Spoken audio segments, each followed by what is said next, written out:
Hello, আসসালামু আলাইকুম। কেসটাতে কি ঘটতেছে একটু আমরা শুনি। এটা কেসটা দেখা হয়েছে 22/3/2024-এ।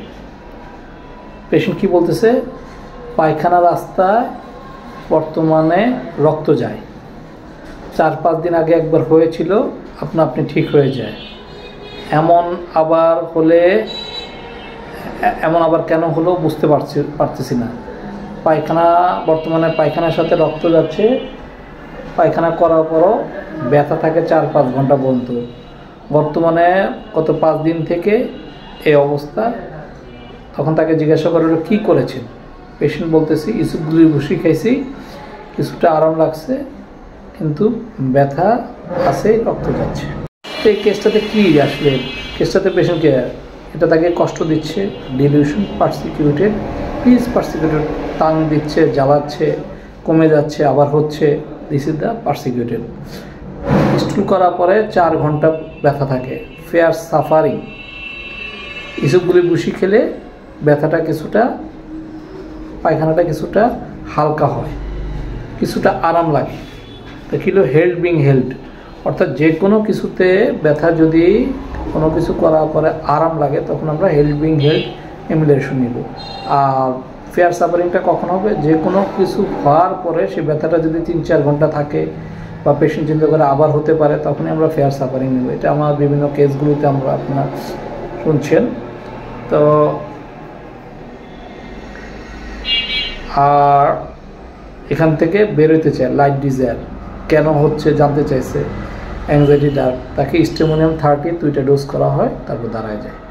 তো আমি এবার রুব্রিকগুলি ব্যাখ্যা বলি। রুব্রিকগুলি ব্যাখ্যাটা কি, dilution persecuted, he is persecuted, অর্থাৎ তার এটা পাইলসটা একবার হয়েছিল 10-15 দিন আগে, তখন কয়েকদিন থেকে চলে গেছে, আবার আসছে, অর্থাৎ তাকে এটা কিছু সময় পর পর যন্ত্রণা দিচ্ছে, কষ্ট দিচ্ছে।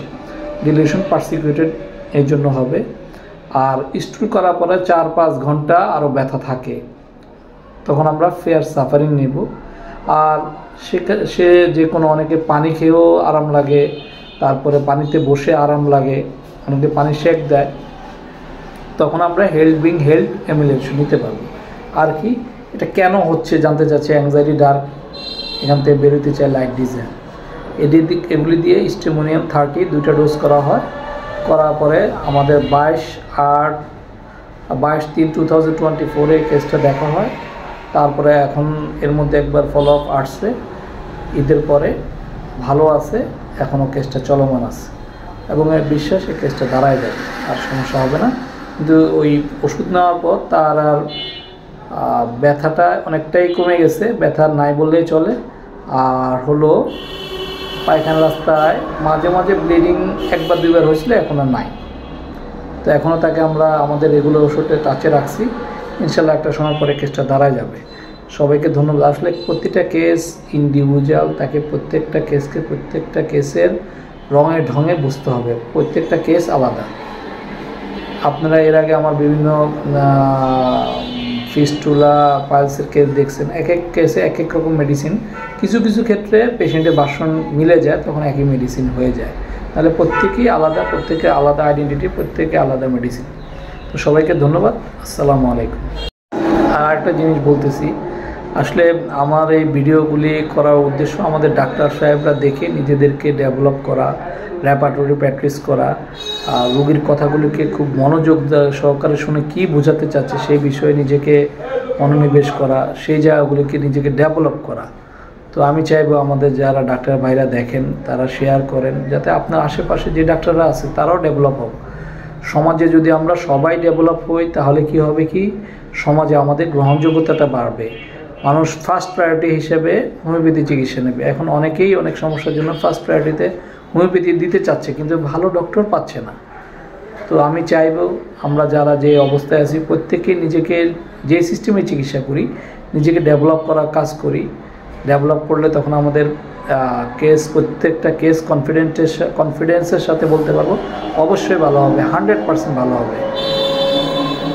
যদি আমরা ওইভাবে নিজেকে তৈরি করতে পারি, তাহলেই বলতে পারবো। তো আমি বলবো, যারা আমার ডাক্তার ভাইরা আমার কেসগুলি দেখেন, তারা শেয়ার করেন। আপনার পাশে যে ফ্রেন্ড আছে, আপনার দূরের পাশে যে চেম্বারের ভাই আছে, প্রত্যেকের সাথে শেয়ার করেন, ডিসকাস করেন, তাহলে আপনাদের কেস ফেলের অনেক সংখ্যা কমে যাবে। দেখেন আমি এই বছর আমার যে পরিমাণ ফিস্টুলা পাইলস আমি কেস দেখছি, প্রত্যেকটা কেসে আমার সাকসেস, কোনো একটা কেসও ফেল ছিল না, যেটা তার গত বছর ছিল না। এই বছর আমি এটা নিয়ে এত কাজ করছি এবং সাকসেস আমি সময়ের সাথে সাথে আপনাদের সাথে সব কেসগুলি শেয়ার করব। সময় লাগবে, বাট আমি সব শেয়ার করব আস্তে আস্তে। সবাইকে ধন্যবাদ। আসসালামু আলাইকুম।